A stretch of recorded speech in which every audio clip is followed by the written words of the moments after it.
হরপ্পার অধিবাসীদের ধর্মীয় বিশ্বাস। হরপ্পা সভ্যতায় পাওয়া মাটির জিনিসপত্র, তাতে আঁকা ছবি ইত্যাদি থেকে, পশু পাখির ছবি ইত্যাদি থেকে হরপ্পার অধিবাসীদের ধর্মীয় বিশ্বাস সম্পর্কে আমরা জানতে পারি।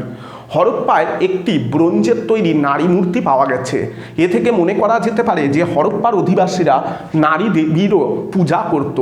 একটি পাথরের শিলে একটি পুরুষ যোগী মূর্তি পাওয়া গেছে, যেই যোগীটি ধ্যানরত অবস্থায় এবং তার চারিধারে বিভিন্ন পশু আবৃত রয়েছে।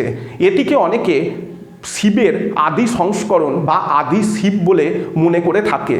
তবুও যেহেতু পশুগুলি সবই বন্য পশু, গৃহপালিত পশু নয়, তাই সেটিকে আদি শিব বা পশুপতি শিব বলে মনে করার কোনো কারণ নেই। হরপ্পার অধিবাসীরা এছাড়াও বিভিন্ন ধরনের গাছপালা, পশু পাখি ইত্যাদিরও পুজো করত।